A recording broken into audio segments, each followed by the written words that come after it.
Hi, everybody. Kristen here with Bariatric Mindset, talking to you today about self-care activities.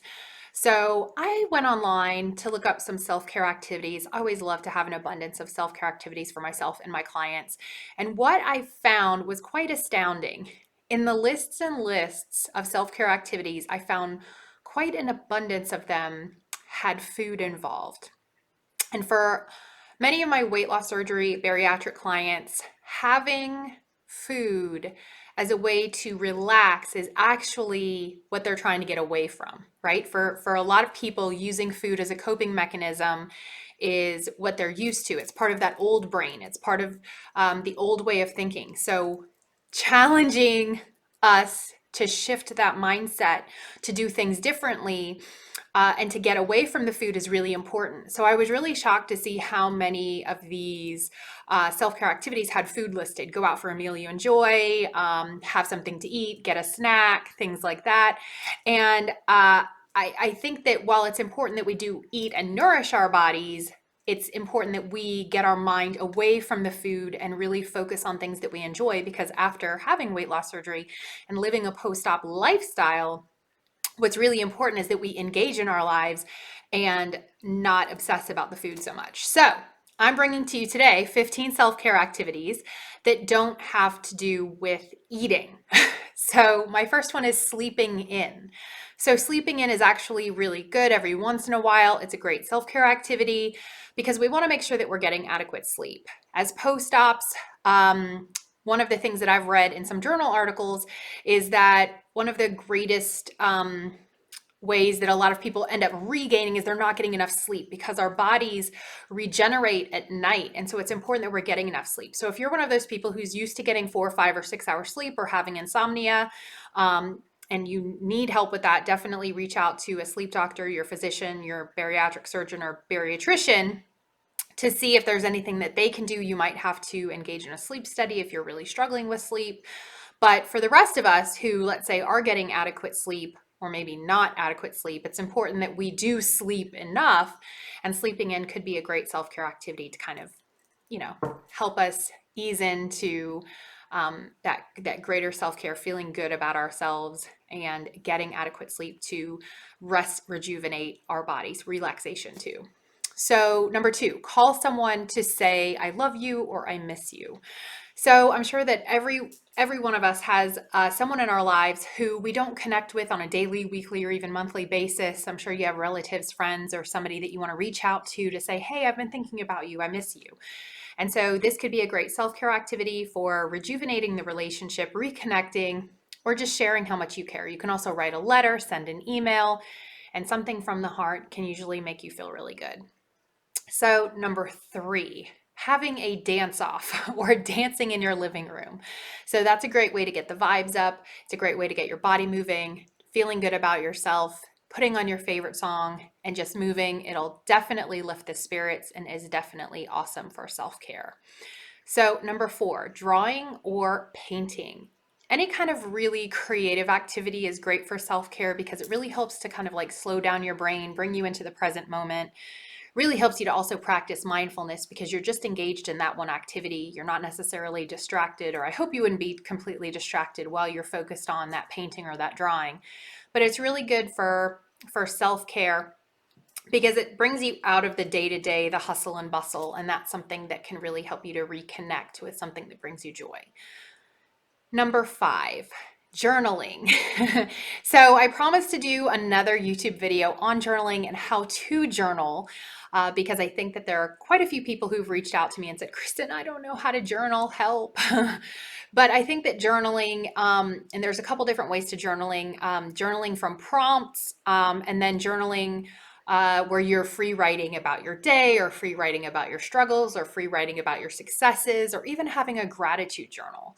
One of the things that I do on a daily basis is every night before I go to bed, I'll write down 10 or 15 things that I'm grateful for in general. It could be something that happened that day. It could be something that I'm just grateful for in my life. And I found that it helps me lift my spirits every night before I go to bed so that I feel not only rested, but also really joyful at the end of every day, practicing gratitude. So there are journaling prompts. I have the Rediscover You journal, which is available on Amazon, which is digging a little deeper into who you are as a post-op after bariatric surgery, after weight loss surgery. And that is full of prompts. If you're just looking to journal on your own, again, you can journal about what's going on in your life, what you want in your future, how you want to feel after you've lost all the weight, or what you really just desire in your life. Journaling can be, it's such a broad process that sometimes that's why it's hard for people, because we have to really narrow in the focus of what you're journaling about. But journaling is a great self-care activity and one that can really help you lift your mood. So number 6, take a class you enjoy. So this could be like a community class. Most community colleges in the area, in any area, have classes like in photography or in learning something new. So it could even be an art class. It could be, I know I was just talking about drawing or painting. It could be a drawing or painting class. It could be a photography class, but taking a class in something that you enjoy. You could also see if there's something in your local area where they have classes. Another one would be going to, let's say, a pottery place and painting on the pottery, and then coming back in a few days after they fire it up in the kiln, and then you have like a little souvenir. So this is another good self-care activity that helps you reconnect with your hands and also something to bring you joy. So number 7, spend time with people who lift you up. So I'm sure every one of us can identify with having people who spread negativity in our lives, right? So this is an opportunity to spend more time with people who bring positivity and uplift you in your life, right? So we're kind of done with the negativity, the people who want to judge or bring you down. So it's really important that you spend more of your time with the people who lift you up, who are on the same page, and who you want to connect with. I believe that there's a very important quote out there that you are the culmination of the 5 people you hang out with most. So hang out with people who lift you up. Hang out with people who really help to bring you joy in your life, and that you bring joy to theirs, and not someone who's just taking or judging. So that's important too. Number 8, read a book and nourish your mind. Whether it's fiction or nonfiction, reading a book can really help change your perspective on things. And it's something that can help you also to learn something new, but is also a great self-care activity because it also helps you relax, and you could snuggle up on the couch with a blanket, and that can also just, again, self-care, make you feel good. So number 9, breathe deeply. In through your nose, out through your mouth. It's a great anxiety reducer. It's a great stress reliever. A lot of times we're not breathing deeply enough. When we freak out and go into fight flight, we kind of automatically breathe very shallow, which is more like, and we're not getting oxygen all the way in our body. So it's really important that we breathe deeply. So sometimes even if you just slow down throughout the day and just take in the oxygen, take that deep breath in. That's a great self-care activity that you can do anywhere, and it takes 5 to 10 seconds. If you do it a couple times just to make you feel better, make sure that you get that oxygen in, breathe it out through your mouth, and you can feel better right away. So 10, try a new fitness class. I did this week. I had never tried Pilates before, and I went to a Pilates class, and it was a lot of fun. So you might be new to yoga, you might be new to Zumba. So whether it's a yoga class or a Zumba class or a Pilates class or even an aerobics class, try something new, try a new class, get your body moving, because that's something that can be a great self-care activity. Exercise is great. You know, it lifts your mood, produces endorphins. It also helps keep your body in shape. It also helps with weight loss. So really getting your body moving, trying a new class is a great way to practice self-care because you're taking care of you and your body. So another one is to go for a walk. So going for a walk outside is a great way to spend time in nature. And also, again, it gets your body moving, but it's a great way to observe your surroundings, to see something new. And sometimes when there's no distractions, you're able to just let your mind kind of wander as you're walking. And it's a different connection because, again, we're usually connected to our phones. It's the hustle and bustle of life. And so going out for a walk in an afternoon on the weekend can be a great self-care activity, even for 20 minutes, just to kind of rejuvenate, feel better. So number 12, creating a morning or evening routine. So if you're busy like me, you probably already have a morning or evening routine, but you may want to add something to it or subtract something from it to make it a little more streamlined. But having a morning or evening routine could be something where, let's say, you add a moment of silence to your morning or evening routine, or you add something like you make sure that you get your vitamins in or something like that, because having a morning or evening routine can be an excellent self-care activity in terms of habit stacking. So having your habits in one place, like in the morning or in the evening, or if you're planning to exercise, having it in the morning or in the evening. So that can help you kind of control those activities better and stay on track with things like supplements, water, exercise, and so on and so forth. So creating a morning or evening routine is great self-care to help you stay on track. So number 3, reconnect spiritually.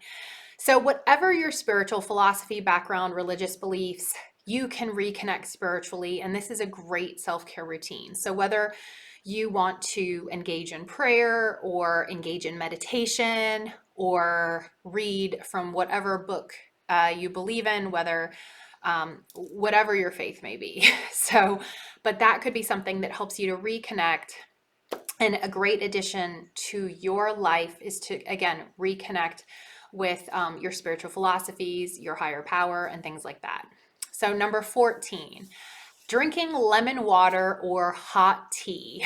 So putting a little lemon in your water is a great self-care activity because you're getting vitamin C, and that's something that can jumpstart your metabolism in the morning. That's something that I like to do. I actually put it in warm water, not cold water, but I have a lot of clients who like this as well. And having that lemon water, I definitely would not recommend that if you're just like really a recent post-op. This is something that I would probably wait a year just to make sure that your tummy can handle it. But I think it's great because it alkalizes the water. So the lemon, even though it's acidic, it can kind of help you digest.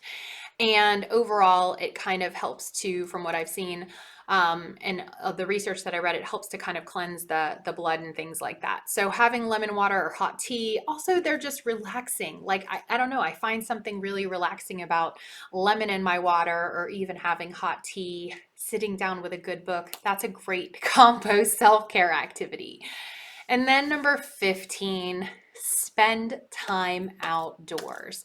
Now, I talked a little bit ago about going out for a walk outside, which is awesome, but spending time outdoors, you could do anything. You could go to the zoo, or go for a walk in your neighborhood, go to the park, go somewhere just to spend time outdoors.